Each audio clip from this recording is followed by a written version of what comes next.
$42 million. That is what the United States government spent to erase one Pennsylvania town from the map.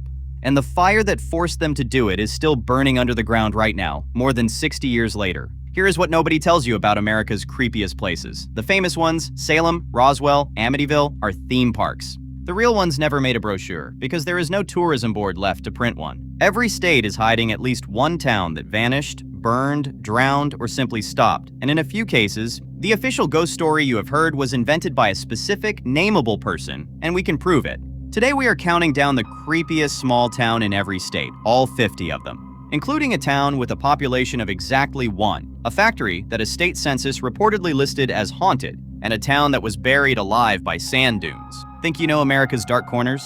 You do not, because at least 3 of the most famous legends on this list were manufactured by a college newspaper, a television producer, and a real estate pitch, and we will name all 3. Subscribe now, consider it a survival guide for every wrong turn your GPS will ever make. Let's break it down. Number 50, Odessa, Delaware. This town borrowed its name from a Ukrainian seaport, hoping the glamour would rub off. It used to be Cantwell's Bridge, a grain port busy enough to believe it had a future. Then the railroad picked a different route, and Odessa simply stopped. No disaster, no curse. Just a full colonial streetscape, holding its pose for more than a century and a half, now a protected historic district. Walk it at dusk, and the 1700s stare back through original window glass. Nothing terrible happened here. Somehow that makes the silence louder. And if a town frozen by accident unsettles you, the next one named itself like a warning. Number 49, Story, Indiana. Yes, the town is named Story, which feels like the opening line of one. Founded in the 1850s, it emptied out after the Great Depression until a single country inn became, in effect, the entire municipality. The inn leans into its resident legend, the Blue Lady, said to appear in an upstairs room.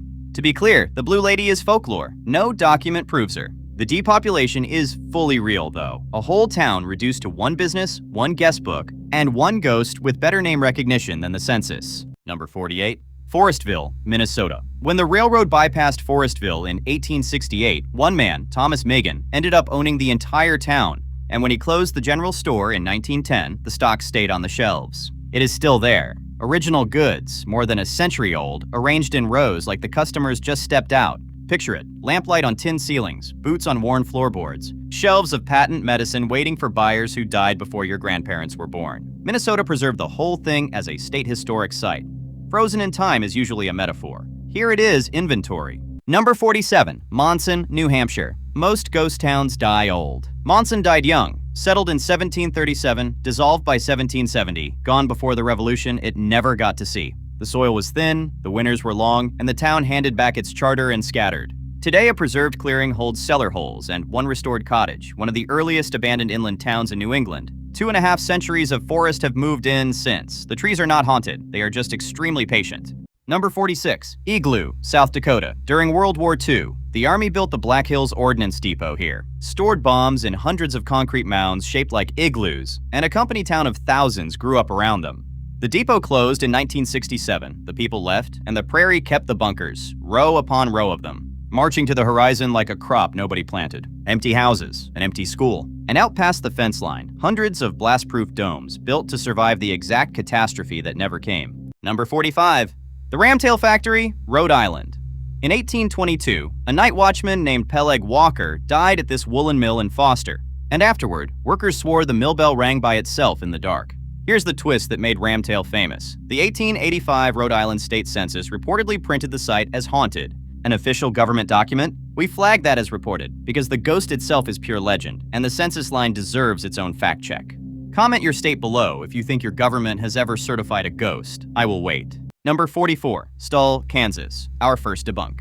You have heard Stull called a gateway to hell, a place the Pope supposedly refused to fly over. Here's what the record shows. The legend traces to November of 1974, when a University of Kansas student paper ran a Halloween ghost story that landed late and got taken seriously. That is the entire origin. Fact checkers and a local historian have traced every satanic detail back to that one article. The real Stull never topped about 50 residents, and its famous stone church was torn down in 2002. Even Ariana Grande claimed a demon encounter here in 2013. The devil never lived in Stull. A deadline did. 50 years of trespassers, broken gates, and midnight dares, all downstream of one student editor who needed to fill a page. This legend went viral decades before going viral was even a thing. Like the video if you enjoy watching a legend get audited. Number 43. Flagstaff, Maine. The town was reportedly named for a flagpole raised by Benedict Arnold's expedition in 1775, back when he was still on our side. In 1950, a power company closed the Long Falls Dam and drowned the entire township under Flagstaff Lake. Residents watched their homes burn or flood on a schedule. In dry years, the water drops and the path surfaces, roadbeds, foundations, fence lines walking straight into the lake. The communities down there did not fail. They were submitted, approved, and flooded. Number 42. Batstow Village, New Jersey. Deep in the Pine Barrens, yes, the Jersey Devils' home office. Batstow forged iron for George Washington's army starting in 1766. Munitions for the Revolution came out of these woods. When iron collapsed, glassmaking followed, and by the late 1800s, the village went still. The state preserved dozens of buildings, so today you can walk a revolutionary industrial town in the middle of a million-acre forest famous for a winged cryptid. The Jersey Devil is legend. The cannonballs were real. Pick whichever one keeps you out of the Pine Barrens after dark. Number 41. Singapore, Michigan. Yes, Michigan once had a Singapore, and Michigan lost it to sand. This lumber town clear-cut every tree anchoring the dunes around it, and the dunes said thank you by burying the town. By the 1870s, drifting sand was swallowing buildings whole. People call it Michigan's Pompeii. One tale claims a stubborn resident stayed until the sand reached his second-floor window. That detail is folklore, so label it. The burial itself is documented. Share this with a friend who insists deforestation is somebody else's problem. Number 40. Port Tobacco, Maryland. One of Maryland's oldest colonial towns, once a busy river port, was undone by its own farmland. Soil erosion silted the harbor until ships simply could not reach it. By 1895, it had lost the county seat and faded to a courthouse and a handful of homes. Its darkest footnote, John Wilkes Booth's escape route after the Lincoln assassination ran through this area, and a conspirator's tavern still stands nearby. A town strangled by mud and brushed by history's most famous manhunt. Maryland does not talk about it. We just did. Number 39. Barra-Hack, Connecticut, settled by Welsh families in the 1780s and abandoned by the late 1800s. Barra-Hack is nicknamed the Village of Voices because visitors, and reportedly even its own 19th century residents, described hearing the sounds of a town that was not there. Voices, wagons, laughter, and empty woods. All of it legend, none of it provable, all of it excellent branding. And while we are in Connecticut, Dudleytown, the famous cursed village, its own historical society traced that curse to a 1920s book and some celebrity ghost hunters. Bad soil emptied Dudleytown. Barra-Hack at least kept its mystery polite. Number 38. Terlingua, Texas. This mercury mining town collapsed in the 1940s, leaving a hillside of ruins and a cemetery still decorated every Day of the Dead, and then reinvented itself by hosting one of the most famous chili cook-offs on Earth. Thousands descend on a ghost town every November to argue about beans. The mines that built the place pulled quicksilver from the ground, and quicksilver poisoned plenty of the men who handled it. Creepy ruins, real graves, championship chili, and the desert charges rent and heat. Summer afternoons out here do not warm you up so much as audition you. Shade becomes a currency. Your car door handle becomes a dare. By late August, the ghosts are the only residents dressed appropriately. Would you camp overnight in the ruins for free chili? Tell me in the comments. Number 37. Dana, Massachusetts. In 1938, Massachusetts disincorporated 4 entire towns. Dana, Enfield, Greenwich, and Prescott held farewell balls, exhumed the cemeteries, moved the dead, and flooded the valley to create the Quabbin Reservoir. Boston needed drinking water. The valley had it. Today, Dana's town common still sits above the waterline. Stone steps, cellar holes, roads that walk straight into the water. Millions of people drink from the Quabbin every day. Every glass comes out of a valley that held funerals for itself. Number 36. Jerome, Arizona. A copper city stacked on a mountainside so steep that gravity counts as a resident. Once reportedly branded the wickedest town in the West. Decades of blasting hollowed the ground beneath it, and parts of town began to slide. The old jail crept roughly 225 feet downhill and stayed where it stopped. Peak population in the 1920s, around 15,000. After the mines closed in 1953, a few hundred, selling postcards in buildings that are still, technically, in motion. Most ghost towns sit there. Jerome is the one that moves. Living here means your home has a velocity. Realtors elsewhere brag about location. In Jerome, the location is negotiable. Ask the jail. Residents will tell you the views are stunning, and they are. Partly because the whole town keeps leaning out over the valley for a better look. Number 35. Boston Mills, Ohio, better known online as Helltown. In the 1970s, the federal government bought out this valley for a new national park, stamped the houses with government notices, and boarded them up. Rows of sealed homes did what rows of sealed homes always do. They grew legends, a satanic cult, a mutant snake. A chemical spill cover-up. The documented truth is land acquisition paperwork, the most powerful demon in America. Teenagers drove out here for decades hunting the cult. And the scariest thing most of them ever found was a park ranger with a flashlight and some questions. Subscribe, because the gap between a real story and its legend is basically this entire channel. Number 34. Montaignac, Arkansas. A financier named William Hope Harvey built a lavish resort here, then decided civilization was doomed and began constructing a concrete pyramid to preserve our records for whoever came next. He ran for president while doing it. The pyramid was never finished, the resort failed, and in the 1960s, Beaver Lake flooded the grounds. Now, when the water drops, a doomsday prophet's concrete amphitheater rises out of an Arkansas lake like a civilization that took his warning. He predicted collapse. His resort delivered it, just for itself. Number 33, Frenier, Louisiana, debunk number 2. The legend, a voodoo priestess named Julia Brown sang that when she died, she would take the whole town with her, and on the day of her funeral in September 1915, a hurricane erased Frenier. Now, the record. Julia Brown was a real woman, a landowning black healer born around 1845. The hurricane was real too, a monster that killed dozens in neighboring Ruddock alone. But the curse? The author who spread the modern version admits, on the record, that a television producer asked him to just call her some kind of voodoo person, and he went along with it. Even her funeral timing is disputed between sources. A real woman's memory got rewritten for a ghost tour. The storm needed no help being terrifying. Number 32. Elba Woods and Sanish, North Dakota in the 1950s. The Garrison Dam closed and Lake Sakakawea rose over the towns of the Fort Berthold Reservation, Elba Woods, Sanish, and others, flooding the best bottomland of the Mandan, Hidatsa, and Arikara Nation. Families were moved uphill onto poorer ground, and a famous photograph shows tribal chairman George Gillette weeping as the papers were signed. In drought years, foundations and old roadbeds surface from the lake. This one is not folklore, and it is not distant history. Elders who watched the water rise are still alive. Number 31. Burke. Idaho Burke Canyon is so narrow that the Tiger Hotel was built straddling the railroad and the creek at the same time. Trains ran through the hotel. This silver camp also sat at the center of Idaho's mining wars, including dynamite violence in 1899 that brought in federal troops. Fires, floods, avalanches, labor bombings, Burke collected disasters like stamps, then emptied out. Canyon living came with fine print. There was one road in, which was also the road out, which was also the railroad, which was also, occasionally, the flood channel. When your commute, your fire escape, and your drainage system are the same 40 feet of ground, the town meeting agenda writes itself. Like the video if you would still book one night in a hotel with a train in the lobby. Number 30. Indian Key, Florida.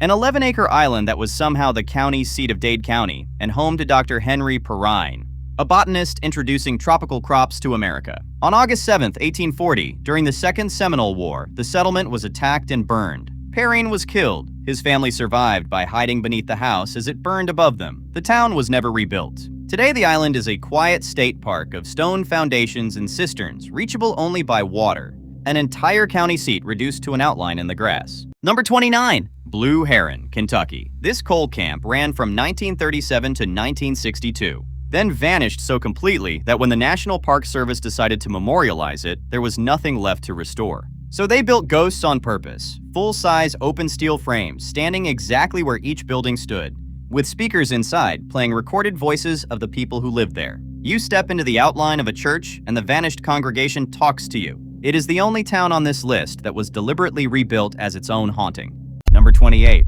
Thistle, Utah. In April of 1983, a mountainside started moving slowly, a few feet a day, and would not stop. The landslide dammed the Spanish Fork River behind a wall of earth 220 feet high, and the water backing up behind it drowned Thistle within weeks. Direct costs topped $200 million, the most expensive landslide in United States history, and it triggered Utah's first presidential disaster declaration. Rooflines stood above the lake for years. Geologists had flagged that slope for decades. The mountain read the report and took its time. Would you rebuild below a slope that already moved once? Comments are open. Number 27. Corbin Hollow, Virginia, Shenandoah National Park is one of the most beloved drives in America, and to build it, in the 1930s, authorities removed roughly 500 mountain families, some willingly, many not. Cabins were burned or left to rot. A few, in places like Corbin Hollow and Nicholson Hollow, still stand off trail with their cemeteries beside them. Hikers step over the door sills of people whose grandchildren are still around to mind. The park is beautiful. The hollows remember how it was paid for. Number 26. Glastonbury, Vermont debunk number 3. The Bennington Triangle. 5 people vanished near this abandoned logging town between 1945 and 1950, including college student Paula Weldon, whose case is real, unsolved, and helped push Vermont to create a state police force. But the triangle itself? That term was coined in 1992 by an author on a radio broadcast. The oft-repeated story of 3 hunters vanishing together in 1949 has no supporting records anywhere. 5 separate tragedies, decades old, different circumstances, welded into one monster by good branding. Subscribe if you want the version with receipts. Number 25. Hamburg, South Carolina. Hamburg was founded in 1821 to rival Augusta across the river, and after the Civil War, it became a thriving majority-black town with its own militia. In July of 1876, white paramilitary rifle clubs attacked, killing several black militiamen, some after they had surrendered. The Hamburg Massacre helped end Reconstruction in South Carolina, and the town itself was gone within a generation. Today, a historical marker stands where a whole community used to. Some towns on this list were erased by nature. This one was erased on purpose. Number 24. Kerwin, Wyoming. 9,200 feet up in the Absaroka Range, Kerwin was a gold camp until 1907. When an avalanche killed 3 people and convinced the rest to leave. Here is the detail nobody expects. Amelia Earhart loved this valley so much, she commissioned a cabin about a mile from town. Construction stopped at 4 logs high in 1937, the year she disappeared over the Pacific. The unfinished foundation is still there. A ghost town, holding a half-built cabin, for a woman who also never came back. Number 23. Cairo, Illinois. Cairo sits where the Ohio meets the Mississippi. Ground so strategic that General Grant headquartered here and boosters swore it would rival Chicago. Peak population, roughly 15,000 in 1920. Today, under 2,000. River commerce died, and in the 1960s and 70s, racial violence and boycotts hollowed out what remained. The result is unlike any ghost town in the woods, entire brick downtown blocks, grand and vacant, standing in the open, like a city that took a phone call and never came back. Drive through at noon and it still feels overcast. Theaters with marquees and no showtimes, hotels with lobbies and no keys, a downtown built for a future that got rerouted like the river traffic that built it.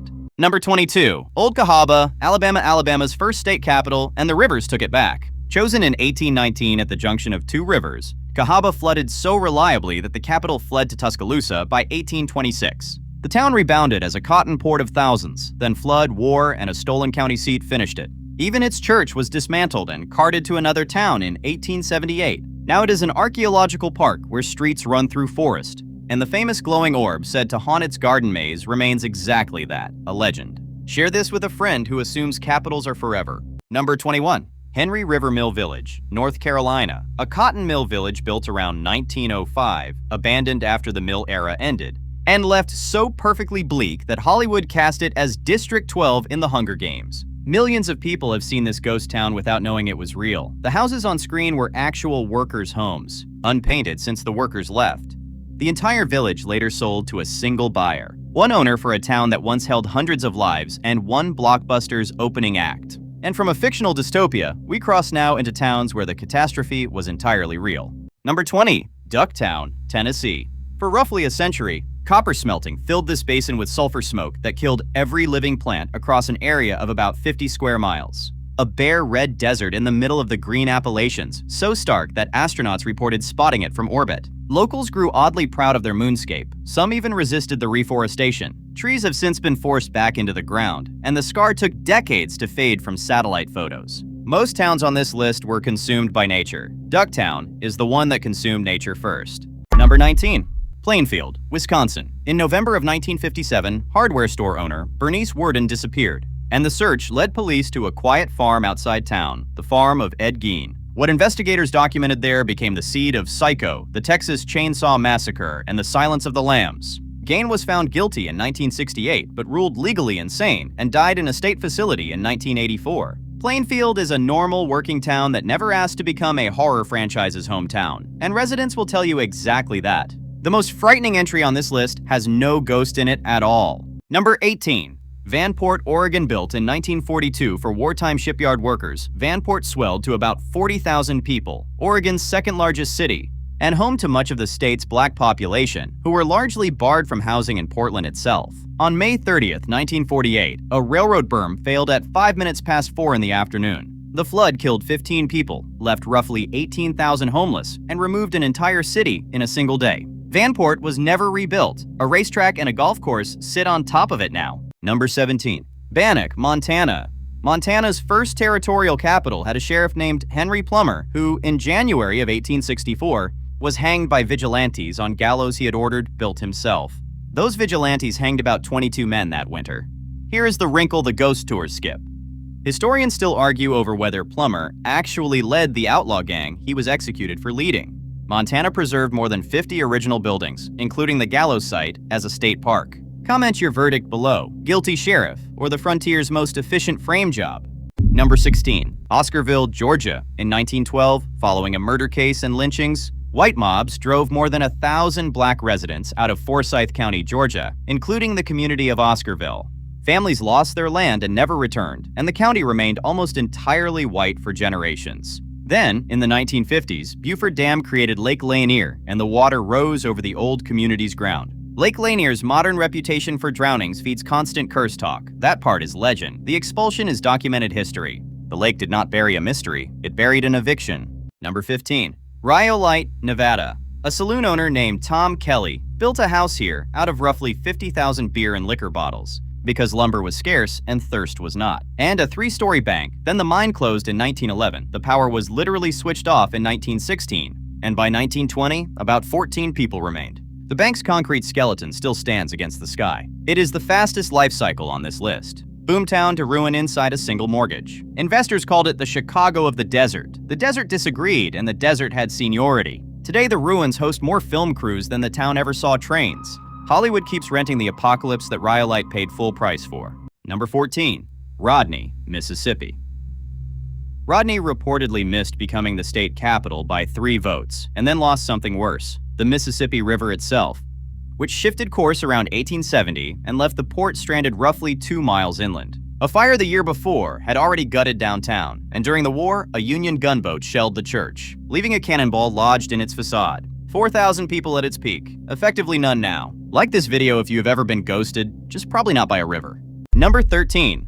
Dawson, New Mexico. A coal company town with a hospital, a theater, and thousands of residents from dozens of countries. On October 22, 1913, an explosion in Stag Canyon Mine No. 2 killed 263 miners, plus 2 rescuers, the second deadliest coal disaster in American history. 10 years later, in 1923, a second explosion killed about 120 more. The town closed in 1950. What remains is the cemetery, hundreds of identical white iron crosses in rows on a hillside, one for each man. It is one of the most sobering places in the American West, and almost nobody visits. Number 12. Monowai, Nebraska population. 1. Elsie Eiler is the mayor, the clerk, the treasurer, the librarian, and the bartender. Every year, she grants herself a liquor license, files a municipal road plan, and pays taxes to herself.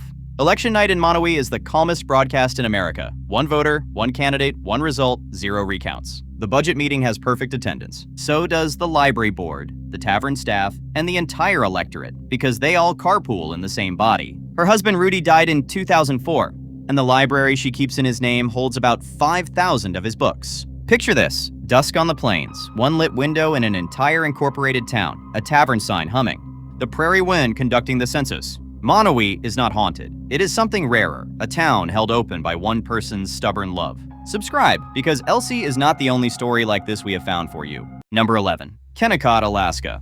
The town is spelled 2 different ways because a clerk botched the paperwork. Even its name is a filing error. From 1911 to 1938, these mines produced roughly $200 million in copper beside a glacier, in one of the most remote valleys on the continent. When the ore thinned, the last train left on November 11, 1938, and workers abandoned the town almost mid-shift. The 14-story Red Mill still towers over the ice, one of the largest wooden industrial buildings in North America. The commute explains the abandonment. The nearest anything sits at the end of hours of gravel road that rental car agreements have strong feelings about. And the neighbors are a glacier, and whatever the glacier is thinking about. People did not stop loving copper. The mountain just never once pretended they were welcome. Every winter the visitors leave, and the mill stands in the dark at 40 below, fully furnished with 1938.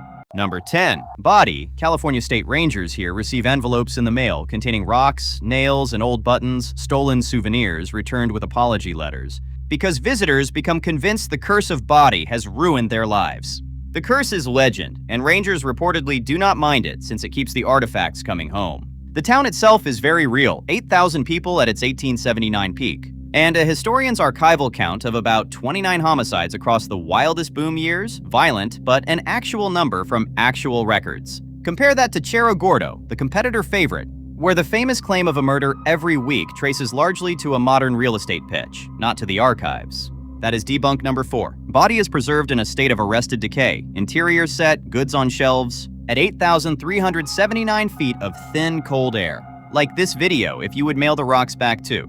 Number 9. Wellington, Washington. 2 passenger trains sat trapped by snow at this mountain depot for 6 days in 1910. Travelers writing letters while avalanches cracked in the dark around them. At 1:42 in the morning on March 1st, a slab of snow swept both trains 150 feet down into the river gorge below. 96 people died, the deadliest avalanche in United States history. 23 survived. The railroad later renamed the town Ty, hoping a new name would take the memory with it. That did not work. The ruins of the old snowshed still line the hiking trail. Number 8.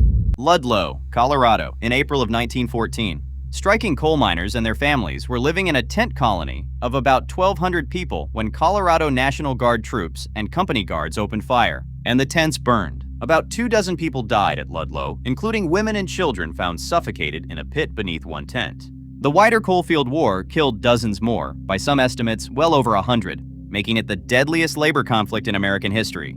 The United Mine Workers own the site today and keep a granite memorial standing over the death pit. Ludlow is not a ghost story. It is a crime scene with a monument. Number 7. Love Canal, New York. A neighborhood in Niagara Falls, including an elementary school, was built on top of roughly 21,000 tons of buried chemical waste, dumped by a chemical company between 1942 and 1953. By the late 1970s, waste was surfacing in yards and basements, and the health complaints kept piling up. The federal government evacuated about 950 families. The president declared emergencies twice, and the disaster directly produced the Superfund law in 1980. The creepiest detail is the ordinariness. Sidewalks, driveways, and lawns, laid out over a sealed cell of poison.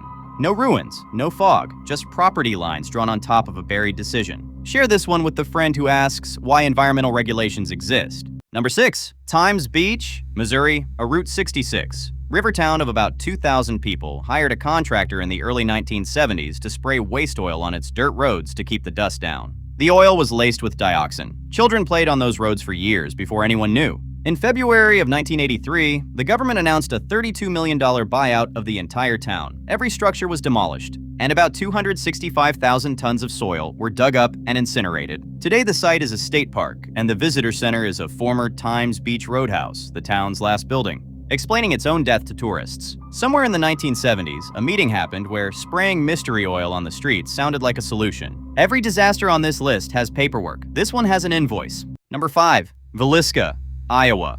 On the night of June 9th, 1912, 8 people, Josiah and Sarah Moore, their 4 children, and 2 young guests, were murdered with an axe as they slept. The house was found sealed, the mirrors covered, the weapon left behind. A traveling minister was tried twice and acquitted. A state senator was accused and never convicted. More than a century later, it remains one of America's most infamous unsolved crimes. The house still stands, restored to its 1912 condition, without electricity, and it takes overnight guests. We will not sell you a haunting here. The word unsolved is frightening enough. Number 4. Gauley Bridge, West Virginia. In the early 1930s, around 3,000 men, 2/3 of them black workers recruited from the South, drove the Hawk's Nest Tunnel through a mountain that turned out to be nearly pure silica. The company pushed the dig fast and dry with almost no protection. Workers began dying of silicosis within months, some walking back into town coated white with dust. Newspapers called Gauley Bridge the town of the living dead. The National Park Service puts the toll at a minimum of 764 dead, and some estimates run far higher. Contemporary accounts describe unmarked mass burials in a nearby field. It is likely the deadliest industrial disaster in American history, and most Americans have never heard its name. Number 3. Kalaupapa, Hawaii. Beginning in 1866, Hawaii forcibly exiled about 8,000 people with Hansen's disease, leprosy, to this peninsula on Molokai, sealed off by sea cliffs among the tallest on Earth. People were taken from their families, sometimes as children, and told they would never return. Father Damien served the settlement from 1873 until the disease killed him in 1889. He was declared a saint in 2009. The isolation law finally fell in 1969, but many residents chose to stay because after everything, this had become the only home they had.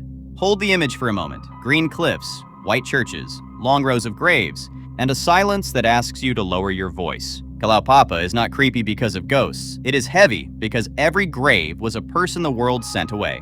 Number 2. Picture Oklahoma, the lead and zinc mines under Picher armed America through 2 world wars. And the waste came back up as chat, gray gravel mountains that towered over the town. Children sledded down them and swam in the mine water. Then, the test came back. The chat was loaded with lead, the ground was riddled with thousands of abandoned shafts, and Tar Creek became one of the worst Superfund sites in the country, designated in 1983. Peak population, near 20,000. Buyouts emptied the town. A powerful tornado tore through what was left in 2008, and Picher legally dissolved on September 1st, 2009. Recent census estimates put the population in the single digits. Picture this: gray dunes where a skyline should be, a bank vault standing without its bank, streetlights switching on over roads with no houses left to light. Comment below, did you know America unincorporated an entire town this century? Number 1. Centralia, Pennsylvania, the town from the title. In May of 1962, a fire, most likely set to tidy the landfill before Memorial Day, slipped into an abandoned coal seam beneath Centralia and never came back out. Crews tried to dig it out, flush it, and starve it. Every attempt failed, and the fire kept eating into a coal bed that could feed it for another 250 years. For 2 decades, people lived on top of it until the ground started telling them to leave. Carbon monoxide seeping into basements, steam rising through winter sidewalks, roads sagging like wet cardboard. Then, in 1981, 12-year-old Todd Domboski was standing in a backyard when the earth opened beneath him, a sinkhole roughly 150 feet deep, exhaling hot gas. His cousin caught his hand and pulled him out. That was the moment Centralia stopped being a debate. The federal government spent $42 million relocating more than 1,000 residents, took the rest by eminent domain in 1992, and canceled the town's zip code in 2002. A handful of holdouts won the right in 2013 to stay until they die, the last citizens of a town with an expiration date. Picture this: a grid of empty streets with curbs, hydrants, and no houses. 4 cemeteries that now outnumber the living. And on cold mornings, thin ribbons of steam leaking from the ground. The fire, decades in, still breathing underneath. Every other town on this list has an ending. Centralia is the one that is still happening. 50 states, 50 towns, and one lesson underneath all of them. America does not really lose places. It looks away from them, and the map quietly edits itself. Some of these towns were taken by rivers, some by fire, some by companies, and at least 3 by nothing more than a story somebody invented, which might be the creepiest mechanism of all. So, like this video, if you learned that a famous legend was manufactured, it tells us to keep auditing ghost stories. Subscribe, because the next time your GPS suggests a shortcut through a town with no lights, you will want to know which kind of empty it is. And share this with the friend who plans the road trips before they plan the wrong one. Stay curious, stay skeptical, and never let anybody else pick your map.